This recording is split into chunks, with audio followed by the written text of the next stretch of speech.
Good evening, guys. We are live. I'll just let it catch up for a few seconds. And we'll get that shared.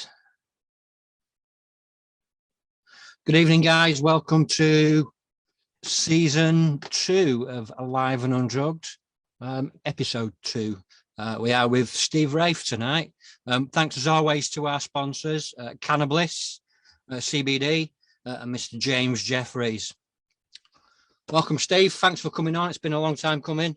No problem, mate. Thank you for having us. Been watching your work and thoroughly enjoyed it, mate. So it's always good to make time for somebody who is good at what he's doing, mate, and looking forward to speaking to you. Cheers, mate. I appreciate that. What I thought we'd do tonight is I'd like to introduce people to the real Steve Wraith. People see you online and the listen to your podcasts and stuff like that, but I don't think people know you that well. So can we just go back to the start and let me know where you started, really? Yeah, I mean, I was born in South Shields, so I'm not a proper Geordie. I'm a sand dancer, but I never lived in South Shields. I always lived on the banks of the Tyne, but on the Gateshead side. I had a great childhood, very lucky in the sense that I had two parents who were fit and healthy and who were working all the hours God sends to put food on the table. I would say it was probably a middle class upbringing as opposed to a working class, although we lived in and around a big working class area in Gateshead. I went to a state school for the first few years of my education, but the school, if there'd been an Ofsted nowadays, would have failed miserably. And within the first 2 years, my parents realised that I was simply not learning anything at school. I couldn't read, I couldn't write, and I couldn't add up. So luckily, again, the parents stepped in and they decided to put me into private education. And it was a big strain on the finances for them, but they put me into a school in South Shields where I was born, and then they moved me from there to a school in Sunderland where I finished my education. And in those final few years at school, the ambition was always to be an actor. I was going to a theatre school from the age of 11 at the People's Theatre in Newcastle, with the likes of Tom Goodman-Hill, who's gone on to star in many things over the years, and Neil Tennant from the Pet Shop Boys. And we were putting on plays, maybe 3 or 4 plays a year. I got to tour some fantastic places. I went to America for three weeks when I was 13 years of age. I went to New Jersey, Philadelphia, and New York.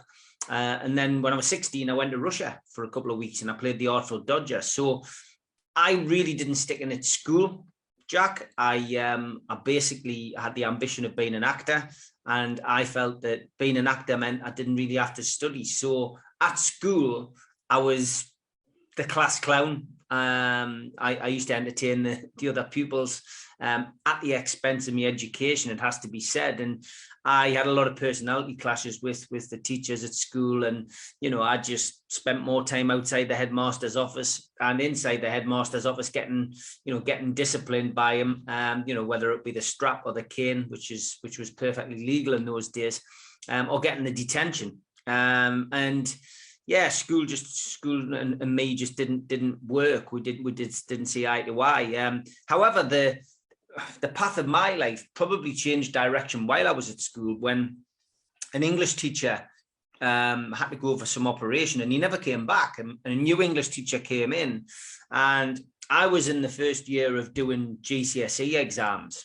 And as part of the curriculum, you would do 50% coursework and 50% exam work. And they gave me the option of, the new teacher, Peter Yates, gave me the option of studying a book which I was reading at home, which was unheard of, really. Instead of doing just the curriculum books, which at the time was Macbeth, Day of the Triffids by John Wyndham, I think, and Brave New World by Aldous Huxley. He gave me an option of doing a book, and I picked up a book on a quayside market on a Sunday morning, and it was an orange book with a black and white photo on the front of these two well-dressed guys, one with his head straight forward and another one with his head over his shoulder. And these two guys, of course, were the Kray Twins. The book was The Profession of Violence by John Pearson. Mm-hmm. And I read that book back to back within 2 days of buying it. I purchased the book. It was something about the cover that pulled me in. paid 30 pence for it. And then I read it again a couple of weeks later, and I was obsessed. I was at that time 14 years of age, and I was obsessed with these two guys, and I loved the story. You know, I loved the cars. I loved the fact that, you know, they were smartly dressed. I loved the boxing. I loved the nightclubs and the nightlife. I loved the flash motors and the, you know, the girl on the end of the arm, and the photographs with celebrities. This was everything that a 14-year-old boy on Tyneside wanted in his life, and these two guys had it. And I thought, well, this is a fantastic story. So along with me posters on my wall of Peter Beardsley, Kevin Keegan and Chris Waddle, of course, I was a big Newcastle fan, went a homemade poster of the Kray Twins. And I went from not passing any exams at school to suddenly having this interest in English, because I was allowed to study that as part of the curriculum by Peter Yates, my English teacher. And I'm glad to say when I got to 16 and did my GCSEs, I passed English language and I passed English literature. I passed geography as well. I still don't know how I passed it, but I think it was probably because I could find my way to school.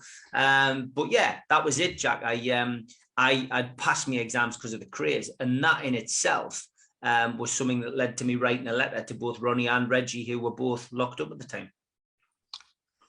Yeah, yes, great book. That was one of the first books that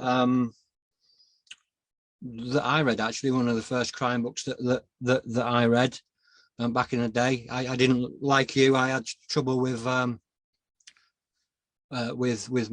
English and, well, everything really, dyslexic, so quite badly. And so I didn't learn to read all right till I was 21. And you know, but that book, I don't know, it I don't think it made me want to be a gangster or anything like that, but it made me take notice, and I think you do. It's that kind of the old guard, the old way. You know, I speak a lot about the old guard. I still have it. I picked it up a few months ago. So you wrote to the Krays. What went on then? Yeah, I wrote to Ronnie and I wrote to Reggie. Ronnie Kray was in Broadmoor at the time, Broadmoor Hospital for the criminally insane. Reggie was in Gartree Prison, which is a maximum security prison. And yeah, I wrote to them, and within a couple of days, I got a reply back from Reggie, first of all, just to say, you know, thank you for the letter. Sadly, we kind of keep up with correspondence, but, you know, thank you for your support. And then a couple of days later, I got exactly the same reply from Ronnie Kray. You know, thank you for the letter. Kind of keep up, you know, any contact, but, you know, much appreciated for your support. And those two letters, you know, I gave them pride of place in my house, and I didn't really pursue it after that. I just left it, and subsequently other books came out. Murder Without Conviction by John Dixon came out, and you know, I read that, and then Tony Lambrianu's biography came out. So my interest from the Krays was growing, but I had no intention of writing back to them. And then my mum came home with a woman's gossip magazine called Take a Break. And within that magazine was a double-page spread on this young guy called Brad Lane, who lived in Doncaster in a place called Dunscroft with his mother. And he was only 11 years of age. And the photographs were of him in a suit and a white shirt and a tie and some smart shoes. And the headline screamed out, I am Reggie Kray's son. And ultimately what the situation was that, you know, Kim, his mum, and Brad had written to Reg, and he'd written back, and then he ended up going on a visit, and subsequently they built up this relationship where, you know, Reg wanted to adopt Brad as his son, and that really relit the interest for me. So I decided to write to Kim and her son Brad, and I just stuck the letter in, just saying I'd written to Reg, I'd had a reply, you know, and, you know, just please pass on my best wishes, and, you know, be interested if I'm ever down in Doncaster to possibly meet up with them, you know. And I left it at that. And I didn't get a reply for a couple of months, and I'd put it to the back of my mind. And then one day a letter came through the post from Brad and Kim, just, you know, a 2-page letter saying, sorry, we didn't get back to you sooner.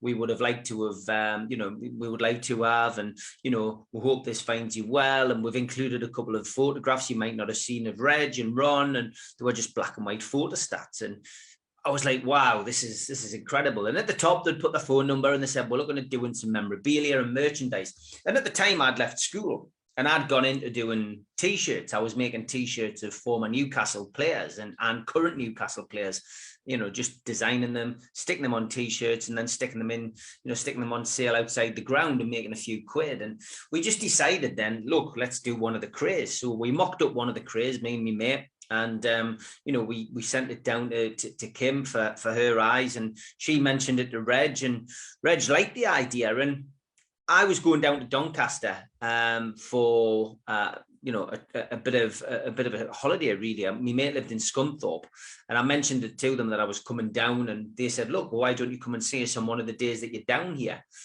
So that was it.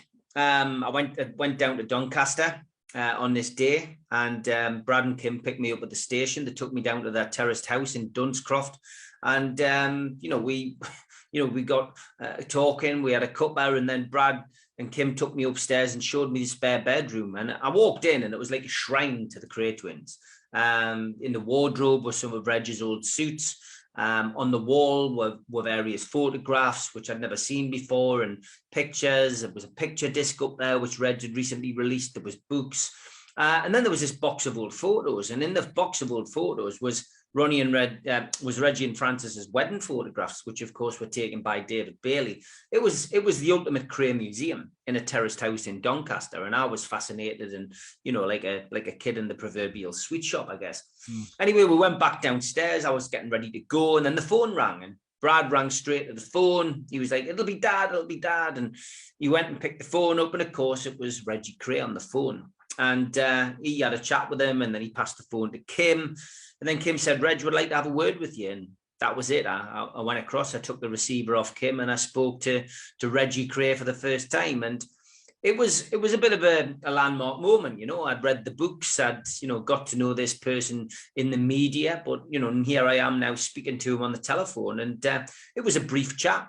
You know, he just said, you must be Steve from Newcastle, and I heard a bit about you. I like the T-shirt idea. Would you like to come down and visit me? And, you know, I was blown away. You know, the trip down to see Brad and Kim had been everything I'd hoped it would be, and a bit more. And of course I said to Reg, yes, I would love to go and visit him. Yeah, that must have been a bit nerve-wracking, like when you first walked into see him. Yeah, it was. I mean, you know, the visit happened a couple of weeks later. And from my perspective, I'd never been to a prison before. And of course, he was in Gartree prison, as I've already mentioned, which was category AA. So for my very first prison visit, you know, it was to, you know, going somewhere which was actually, you know, maximum security. And I just remember driving up to the prison. It was a lovely, warm, hot summer's day. And I remember getting outside the ground, outside the grounds of the prison, and then walking across to the first visiting area, and going into to hand over the VO to the screw. You know, sticking our stuff in the locker, and then being guided through a succession of security gates and, you know, big, huge doors with which, you know, you had no chance of getting back out of. And it was a realization of what prison actually is. You know, you don't think about what prison is until you actually go into one. At the time, it wasn't the same as it is now. I mean, you know, I go to visit people now, and, you know, you have the sniffer dogs, you have like airport security. It wasn't as strict in those days, but you were still searched, and you know, things were a little bit slacker. You could probably smuggle stuff in a little bit easier back in those days. But then once you were into the confines of the prison and you'd gone through all your security checks, you were walked into the main visiting area. And Gartree at that time, which of course was the early 90s, was like this huge, vast like room. And I just remember the noise. I remember walking in this noise greetness of kids screaming and running around, and, you know, families visiting their loved ones in jail. And we were probably one of the last ones to get through on this particular day. But we got, you know, as you walked into the door, the prison officer standing there, and we here to visit Kray. You're on this table. Then we walked down to the table where we were sat. There was 3 chairs on one side of the table and 1 on the other where Reg was going to sit. And then we just, we sat and waited. Kim went over to the canteen, which was on the far side, to go and get Reg some refreshments. And as she was doing that, right at the far end, we saw the door open, this big screw walking through the door. And then this little grey-haired guy, he had a blue and white striped prison shirt on, unbuttoned down to the navel, silver cross around his neck, pair of blue jeans on, and a pair of Reebok trainers and a big gold bracelet. And he came down, and as he came down, Brad ran up to him. He rubbed his hair and gave him a cuddle. And, then Kim came over. She just put the refreshments down. She gave Reg a big kiss. And then he shook my hand and he just says, "You must be Steve from Newcastle." And that was it. I just met Reggie Kray. And the first feeling was one of, wow, this is meant. And I went with the flow. Throughout my life, I've always just gone with the flow. I was never visibly blown away, but inside I was thinking, this is quite a monumental occasion, and I took it all in. And he had a very firm handshake. He'd actually just won, or he just held the record for the bench press in Gartree on that occasion, because he was just over 56, 57 when I met him, and he was still physically fit, and he trained every day. He boxed, he trained down the gym. So ultimately, this was Reg, still in his prime, if not the best shape he'd probably ever been, both physically and mentally. The visit itself was quite unique as well. I mean, I got to see the dynamics between him and Kim, and he would speak to Kim, and then Brad would take his attention. Brad was always vying for his attention, and as an 11-year-old did or does, and then he would break conversation. He would speak to Kim. Have you spoken to this person? Have you done this? Have you done that? And about 20 minutes before the end of the visit, he donated a lot of that time to me and wanted to know a bit about me, where I was brought up, what football team I supported, what work I did, what my hopes and ambitions were. Was I into boxing? And just a whole host of questions. And then broached the subject of the T-shirts, which Kim had mentioned to him. And he says he liked the idea, and, that I would need to go and see Ron. And he suggested that I did that sooner rather than later. And that was it. The visit was over. I had a handshake from Reg to say that the T-shirts were a goer, as long as Ron was happy. And the next job was to sort out a visit to see Ronnie Kray in Broadmoor. Yeah, so Reg always seemed like the one that was more down to earth. Ron, obviously, in Broadmoor, which is more imposing place than most prisons, I suppose. Can you tell me about him?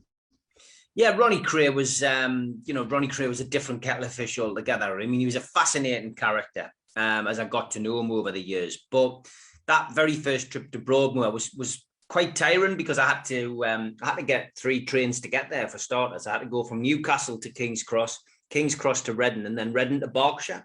And then I met Brad and Kim in Berkshire, and then they drove me from, the station at Crowthorne up to Broadmoor itself. I got a photograph of the day there, which, cameras and no such thing as camera phones. Cameras were like the old wind-on cameras back in the day, but I have got a photograph of that particular occasion. And it was a big old Victorian building. You'll have seen photographs or videos, footage of it on TV over the years. And it was just starting to be redeveloped. But we were still using the old section of Broadmoor. And again, you would go in, you would hand over your proof of identification and your visiting order, and then you would sit and wait. Your number would be called, and you would be taken through the doors, and then you would be walked across the old Victorian courtyard into the main building, which housed the different houses and the different wings, and the different wards, as they were called. And there was Somerset Ward, Taunton Ward, which is where Ron predominantly was. And I didn't really cotton on until the second or third visit, but on the first day, I was walking down these walkways, and I hadn't cottoned on to the fact that on the left we were actually walking past the rooms where the people were actually living, where they were kept.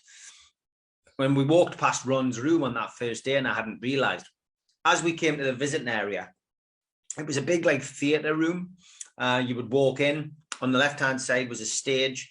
There was the red velvet curtains on either side, and this is where the patients did performances. And then the tables and chairs were set out. They weren't static and tied down like the ones in prison, but they were all tied down. And then the far corner, there was like a refreshment area, but you couldn't go to that refreshment area.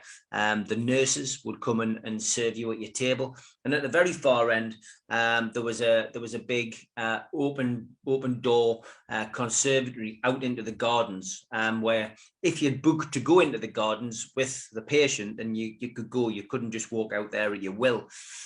Anyway, we sat in the middle of the room again, very similar to Reg. They always insisted on sitting in the middle of the room so that they could survey all around them. And we waited. And Ron always used to like to arrive late, and he always used to like leave early on a visit. But when Ron came in, he made a big entrance. And again, he's very small. I'm 6'2". The twins were 5'8", 5'9". And you know, he arrived and he didn't have a hair out of place. His hair was slicked back. Again, it was dark, but with grey flecks in it. He had some gold horn-rimmed glasses on.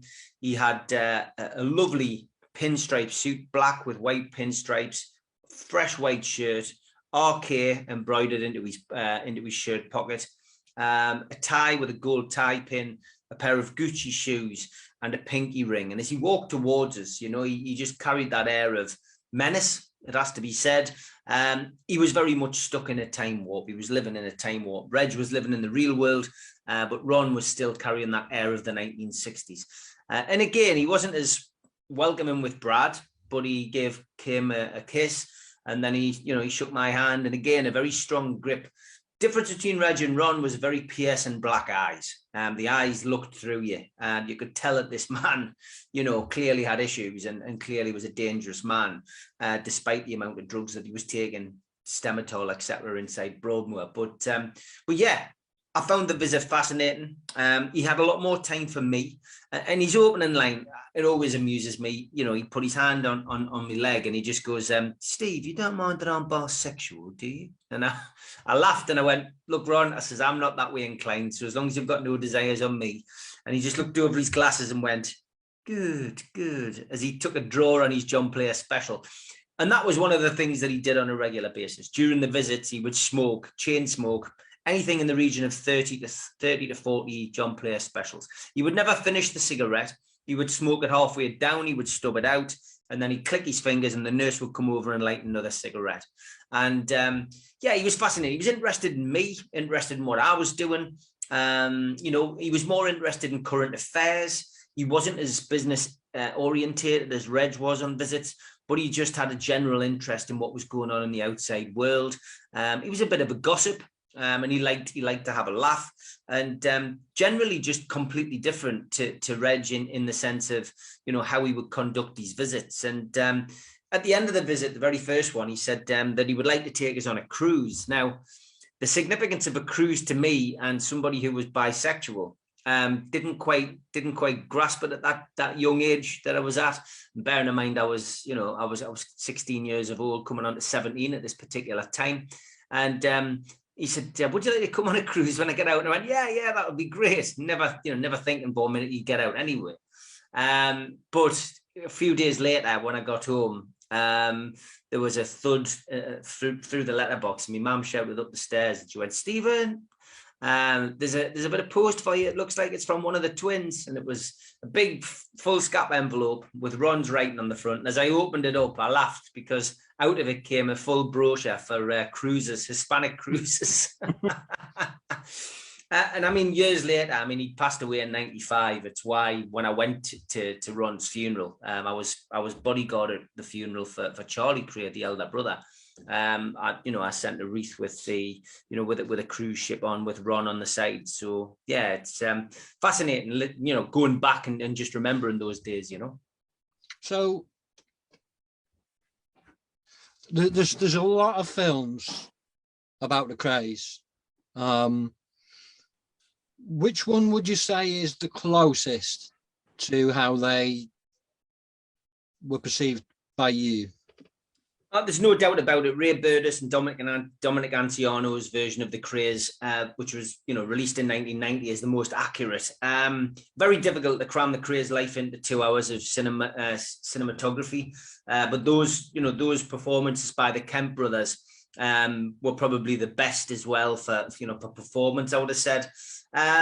Legend had a huge budget, and I think it could have been so much better. I just feel that Tom Hardy's performance as Reg was okay. It was good. I felt that he overhammed the performance of Ron. And look, I wasn't around in the 60s. I can't tell you what they were like personally, but I've spent a lot of time in the company of people who did know the twins and who could give a very good, impression of what these people were like. And of course, there is footage of the Krays, albeit very little, but there is a bit of footage of them being interviewed on the BBC where they speak very quietly, very nasally, and almost at times effeminately. And that is the performance which you would be looking for, I guess, from somebody who was going to portray the Krays. But yeah, I mean, I think as well, and I've just interviewed Ray Burgess for a podcast on my channel, which will come out in a few weeks' time.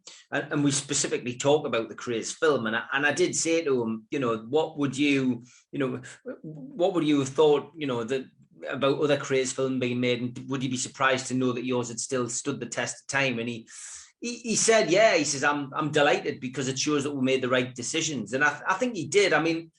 If you're going to be critical of the Burgess Antiano film, then it's possibly the casting of Tom Bell as Jack the Hat. I think Tom Bell plays a really good part, by the way. But Jack the Hat was the same height as me. He was 6'2". He was a big burly man. Yeah. His party trick was that he used to walk on his hands. That tells you how strong the guy was. So to portray him as this bumbling idiot little guy, with a bald head under his hat, slightly misleading. But yeah, I just think from the storyline purposes, it was great. Stephen Burkoff gives such a great performance as George Cornell.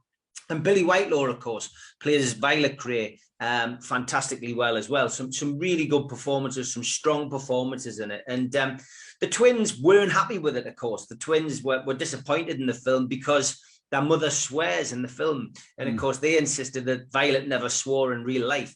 I guess from a Krays connoisseur point of view, I think the only thing that disappoints me about the Burgess film is the lack of action from Charlie Kray. There's not a great depth to Charlie's character. He's in it, but he doesn't really feature in it. And I know that, Charlie didn't have a great deal to do in the major events in the Kray story, but I think there could have been a little bit more could have been made of him. And subsequent films that have been made about the Krays have followed in the same vein. There's never really been anything done with regards to Charlie, which means he's a little bit of an oversight, which is a little bit unfair on him, I think. Yeah, as you know, and as you can see, I'm a big film connoisseur. The Krays, the original Krays film, the Burgess film, is one of the films that got me into looking at films and wanting to make films because of the way that it was done, especially with the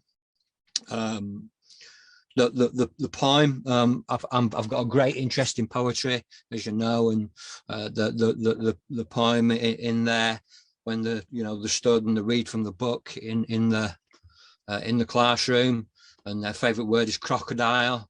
That really affected me as a writer, and it did make me want to look into that world, I guess, which is why I kind of sort of nothing that big, but it's kind of why I stepped in to have a look. I am interested in Charlie. What can you tell me about Charlie?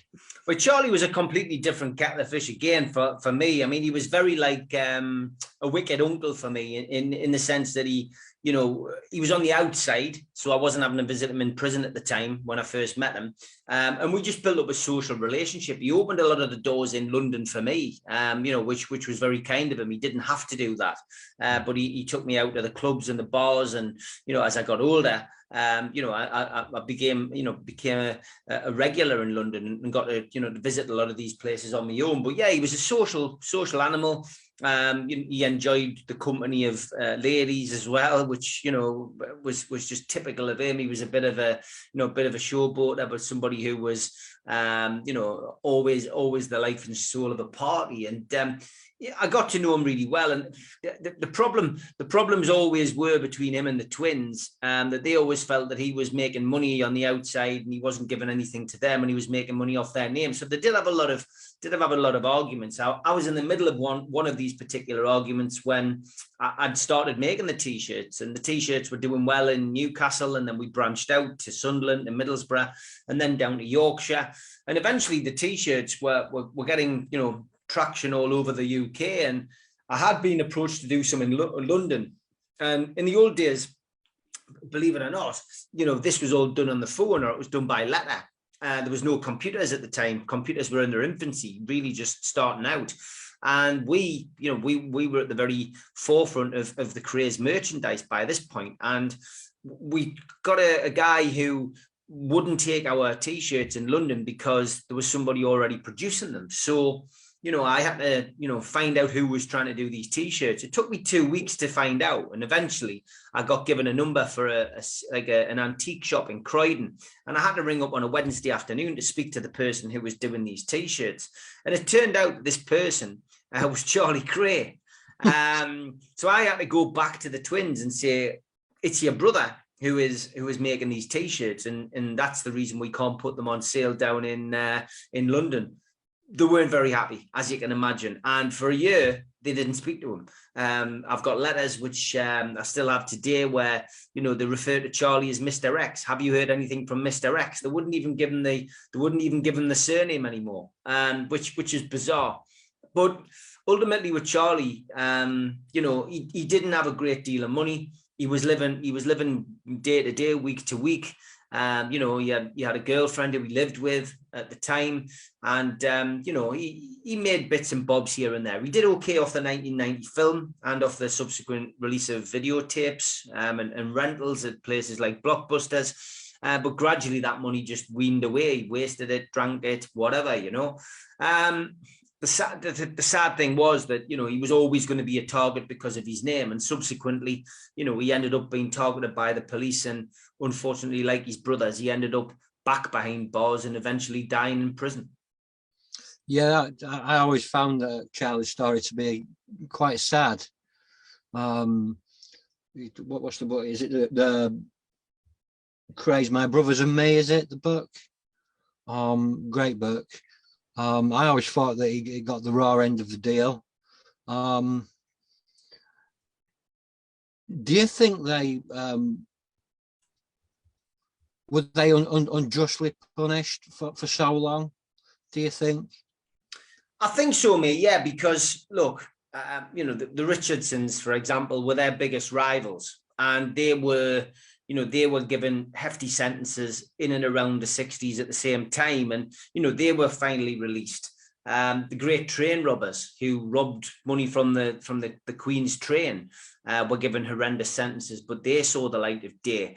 So the Krays, yes, they murdered a man apiece. They were suspected, of course, of other murders which were never proven. But, were they unfairly treated? Yeah, because they were political prisoners. And why were the political prisoners? Well, because of what they were doing behind the scenes. They ultimately had both sides of the Houses of Parliament entrenched in sleaze.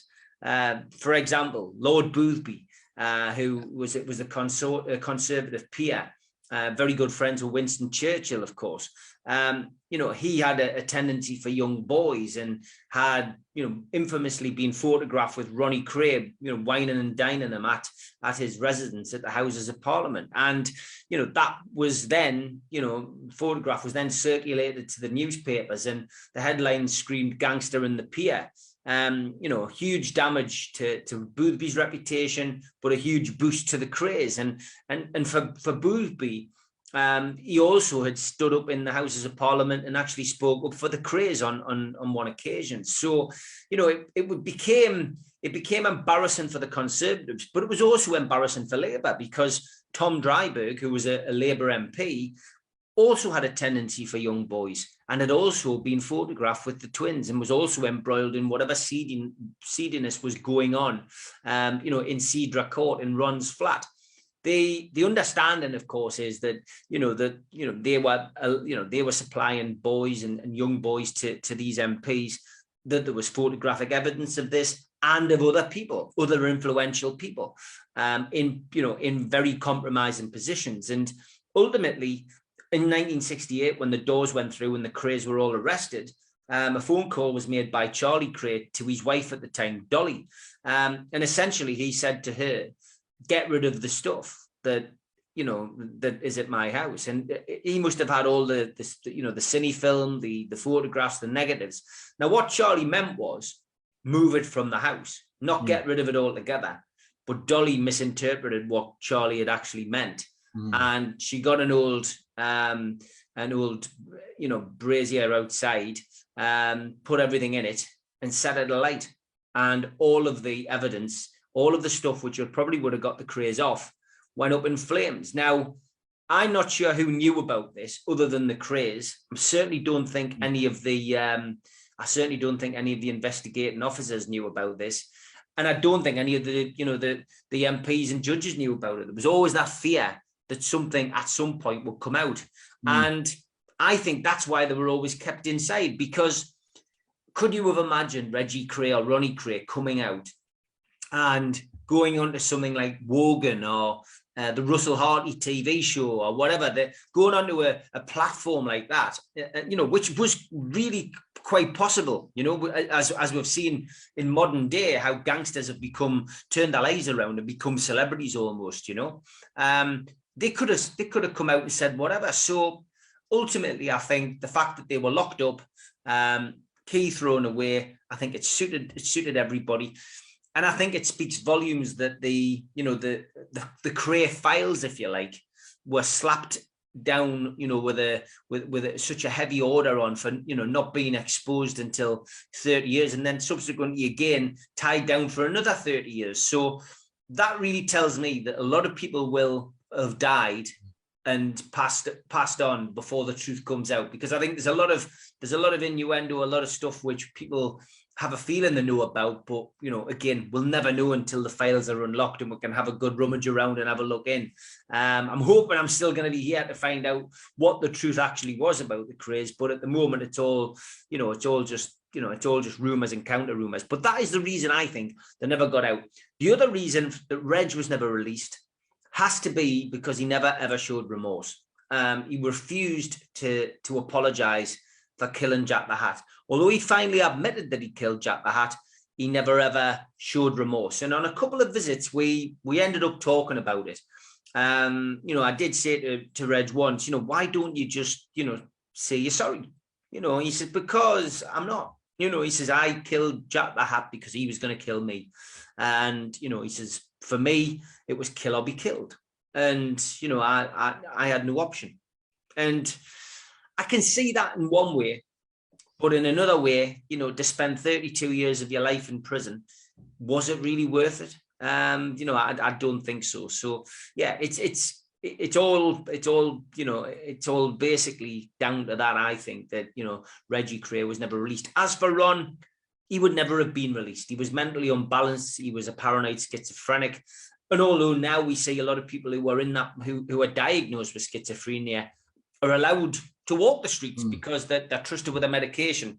I think somebody with Ron's level of paranoid schizophrenia and the fact that he killed once and could kill again. Let's not forget, he walked into a pub in front of witnesses and shot a man at a bar stool, cold dead. I don't think Ron would have ever been released. And on the visits that I had with Ron, he didn't expect to be released. And he said, Steve, I'm quite happy here. So, it came as no surprise. I think with Charlie, it was disappointing for him. I believe Charlie was set up. I've got the depositions. I've got the undercover tapes. I released them in a book called Operation Acid, which I sell on my website, badboysbooks.net. And that just shows you the police calls. And Charlie Kray was the kind of person if you'd said to him, can you get us a washing machine?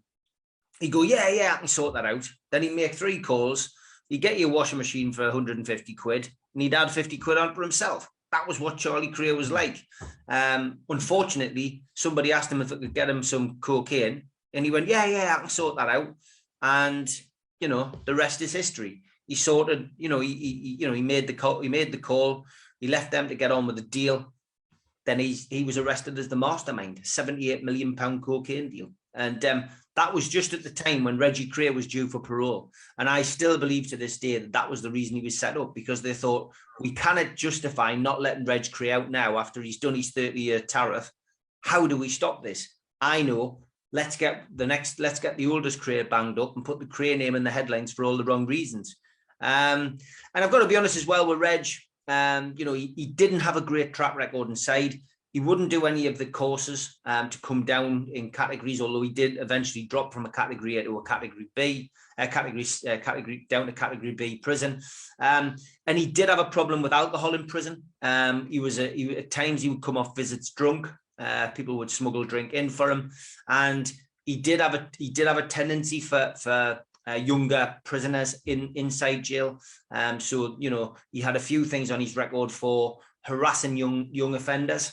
You know, obviously I've always said that Reg was a closet homosexual. I've always felt that he was gay. I've always felt that Ron was 100% gay as well. Clearly was, although he said he was bisexual on the visit. I always felt Reg's biggest issue was struggling with the fact that he was Ron's identical twin and that he was struggling with his sexuality. And I think in prison, his real sexuality came out. And, I think it's well known that he had a succession of relationships behind bars. But I think the fact that he was also harassing young offenders was counting against him in the prison system as well, you know? Yeah. Can you just define something for me? When you were talking about Boothby and young boys, can you define that for me? How old? Because there's a lot of things. Yeah, I mean, again, I wasn't there. I can only say what my readings, my investigations have discovered. These were all the boys of age. However, homosexuality was frowned upon back in the 1960s. I'm not talking about 11 and 12 and 13-year-olds here. I'm not talking about minors. I'm talking about boys, young boys who were of age. And I'm not insinuating for 1 minute that the likes of Boothby and Dryburgh were into, minors. It was gay sex parties. That's what it was. Simple as that. Yeah. I just wanted to. No, of course, I've seen it on there. And I mean, I've seen a lot of this, social media, especially since we, have done various things. I've done numerous documentaries, I've done numerous TV programs, numerous books on the Krays. And with social media, it's a valuable tool for selling those things and pushing them out there and promoting them. And of course, you always get people diving into your comments or your inboxes saying exactly that. But, they don't have the proof. I don't have the proof that they didn't, but my investigation as somebody who is a Kray expert can categorically say from my understanding is that they weren't underage. But like I said to you, there's so much red tape on the Kray story. I could stand to be corrected in 20 years' time or 10 years' time. Whenever some of this stuff comes out, something might come out which is abhorrent and horrendous, and suddenly, we all have to take a bit of a check. A bit like people who, worship Jimmy Savile for years, suddenly found themselves going, oh my God, this is awful, and that kind of thing can happen. And would it be a surprise about the Krays? No, it wouldn't. But at this moment in time, there is no clear-cut evidence, that they had anything to do with child sex rings, as some people like to suggest on on different Facebook groups, etc. Yeah. There's a lot of people use the Kray name, especially on Facebook and on the internet. A lot of people claiming to be sons and daughters, adopted and all that. Can you tell me for definite who they did kind of adopt? And I mean, the Krays couldn't adopt anybody. The Krays couldn't adopt anybody. I mean, the two people who claim to be Reg's adopted son, Pete Gillette, of course, was one. He was never adopted by Reg. Reg was sleeping with him in prison. Subsequently, he turned out, to be somebody who carried out gross sexual acts, and eventually was non-stop and jailed for those horrendous crimes, some against his own family, I believe, which is horrendous. Young Brad was never officially adopted, although was called Reggie's adopted son. They never adopted anybody. Ron had a big tendency for meeting younger guys behind bars. I've seen people say that they had conjugal visits. They didn't. There was no such thing. They weren't allowed those visits. Reg wasn't, because he was category A. Ronnie Kray certainly wasn't. And Ron was in a long-term relationship in Broadmoor with a guy called Charlie Smith. But Ron did like to get photographs sent in by various people. It's one thing he would do if he didn't intend to get a visit off somebody, then he would ask them to send a photograph. And I believe when he passed away, I think he had about 15 volumes of albums of various photographs that people had sent in. I'm just so glad he never asked me. But yeah, I just think generally, mate, the whole thing with the Krays is the name the Krays had became more important than anything else. And that was the one thing that they had to hang on to behind bars. And I think that some people on the outside realized that they could make money out of it as well. I certainly did, although it didn't go into that plan. I didn't go into that plan with thinking this is what I'm going to do for the rest of my life. I wanted to write a book about my experiences. And that started in 95 when I was part of the Kray funeral. And, I was driving, I was in the 8th car. I was with Charlie Kray. I was minding them at the graveside. And I just remember going over the Bow flyover where allegedly Jack the Hat had been buried, if you remember how the stories used to go.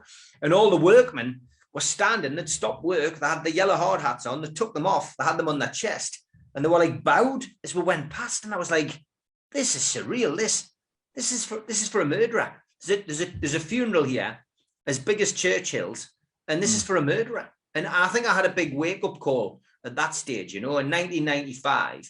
I was 23 and I was like, what kind of world have I walked into, So I decided to document it. And that's when I hand wrote the manuscript from 1995 to 2000. I hand wrote everything from the beginning to current day about my relationship with the Krays. And I managed to type it up and send it to Reg, and I sent it to Charlie, who by this time was in prison. And they both read it, and I got feedback from both of them, and they both said, good luck with it.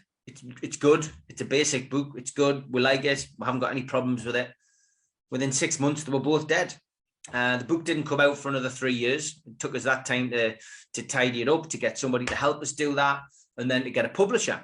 Eventually, I got a publisher, and the Krays, the Geordie Connection, came out with a local firm in Newcastle at the time called Zimmergy.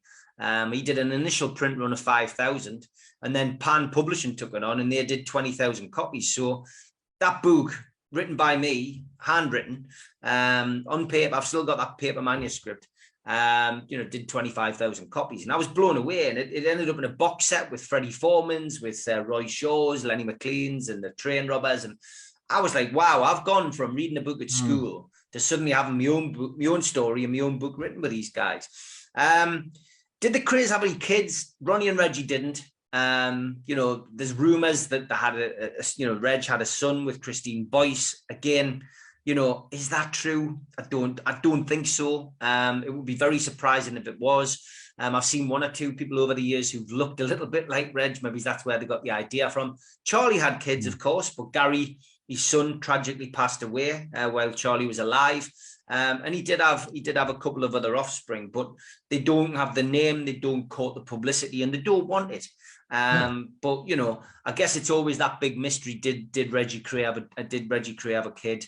And did he have one which he didn't know about potentially? But listen, he didn't consummate the marriage with Frances. We are led to believe, and one would suggest that he probably didn't do much with Christine or any of these other girls. So it's one of those things. None of us were there. None of us were in the bedroom. It's all speculation, and just a little bit about that scene in Legend with Frances, because, they have living, she has living family on the outside who are very upset that they were never, talked to about any of these, films that were made.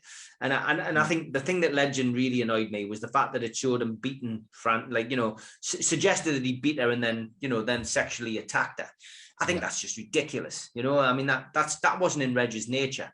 Wasn't what he was like. He doted on Frances. And the one thing I can categorically say is on probably 6 or 7 visits that I went to see Reg, the one person he truly loved other than his brother and his mum was Frances. And it killed him what he put her through, I think. And that was his biggest regret in life, that he really hurt the woman that he really loved, because although he may not have been able to give her something, a proper relationship, he genuinely loved her. There was a proper love there, and that was his biggest regret, I think.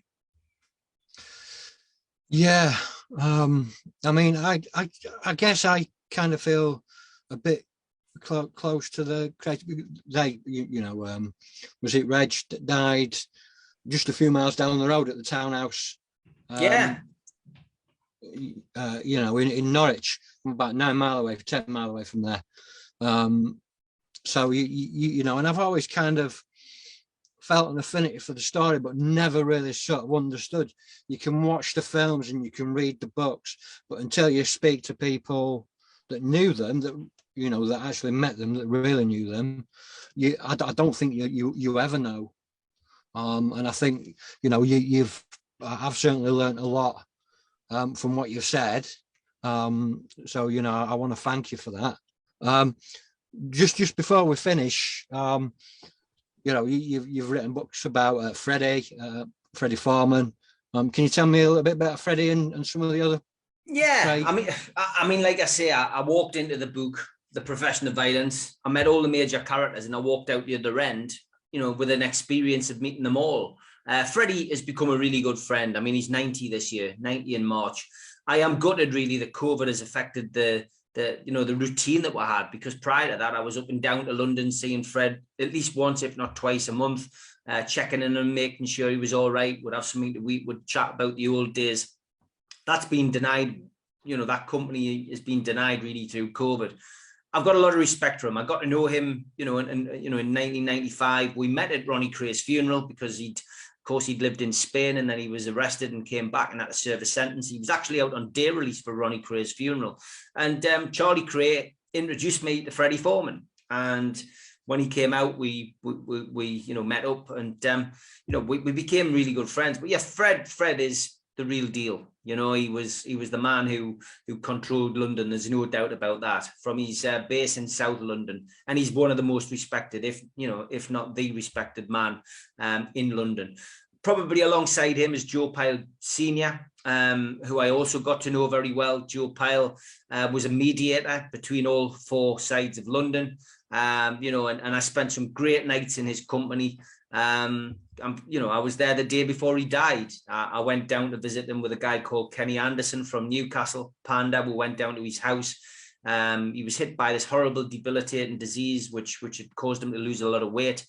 And it was actually the night of his son Joe Jr.'s 40th birthday. So we went into central London to celebrate his birthday, and his dad turned up, and we spent that last night with him. And it was one I'll never forget. The next day, sadly, he'd passed away. Other names and faces I spent a lot of time with: Bruce Reynolds, the train robber, the man who organised it all. Got to know him very well. He came up to Newcastle and stayed at my house, and we had a great night out.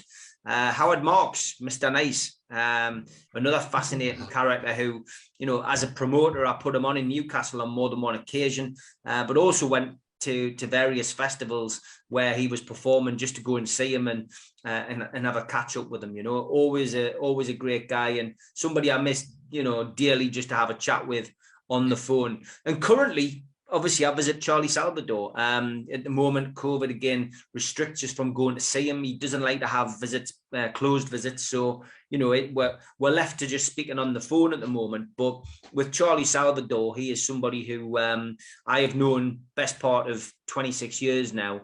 On and off, we've fell out, we've argued, we've had disagreements, but that's what friends do. And, you know, he's got a huge year in front of him now, 2022.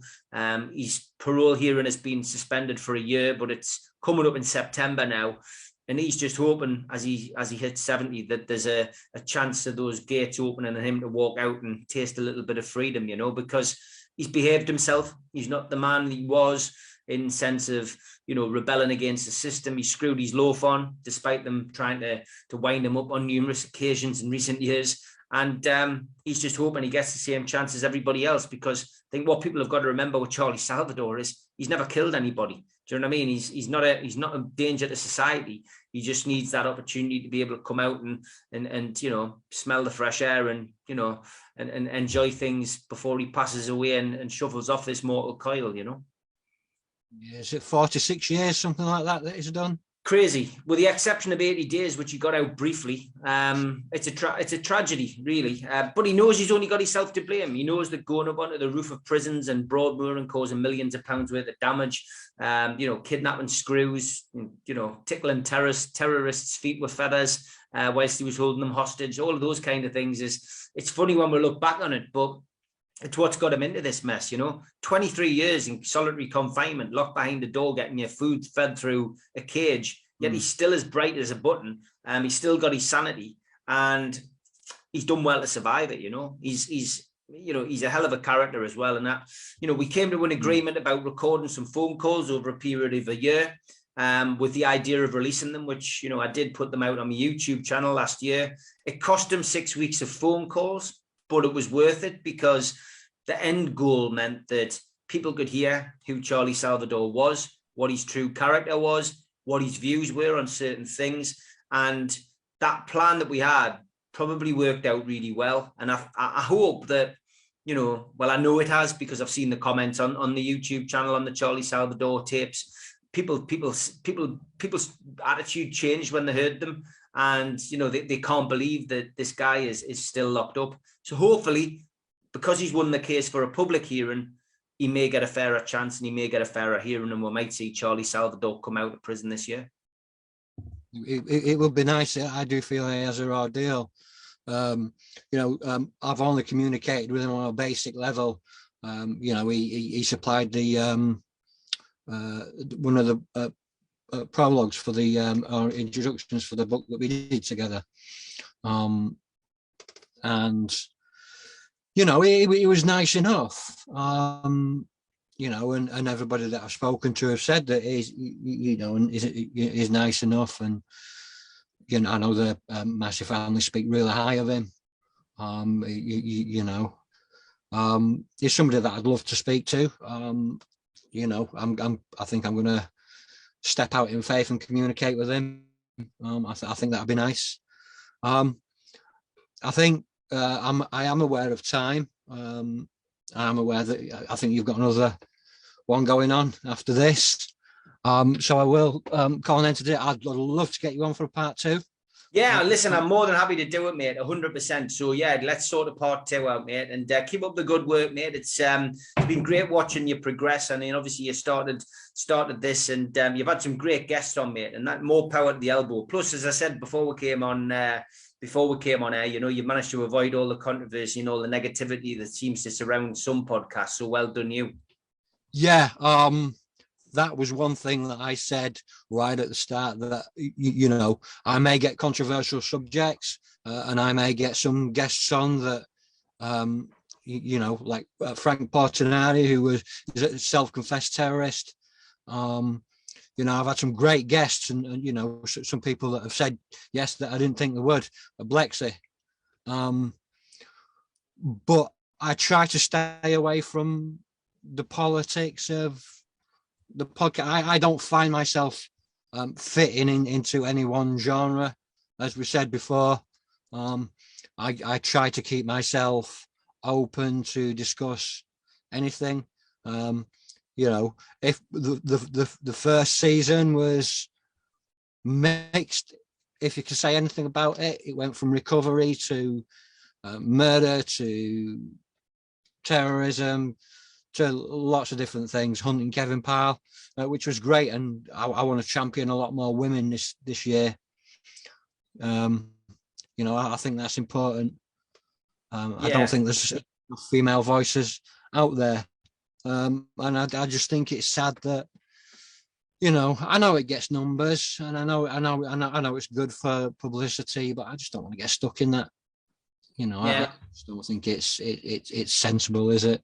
No, of course it's not. And don't forget, those who watch this, that Jack and I did a great book, Assault at Heart by Paul Massey. We did it along with Kelly Massey, and it's a fantastic read. And you know, always be grateful for the work you did on that, Jack. You did a cracking bit of work. I came in at the back end of it and helped put it together and published it. And you know, it's a great read, and you know, it still gets great reviews on Amazon. But you can buy that on Amazon or at the website www.badboysbooks.net. Yeah, I'll link it to this. Guys, cheers for tuning in. I'm going to sign off now and then just have a quick chat with Steve before we go.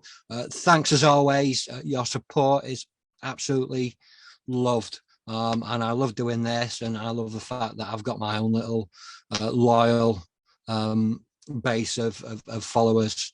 And I'm touched, and I'm blessed. So I shall see you for the next part, and which is, I think, Sunday with Amanda Acker, a former convict from the States. So we'll hopefully bring that to you on Sunday. Cheers, guys.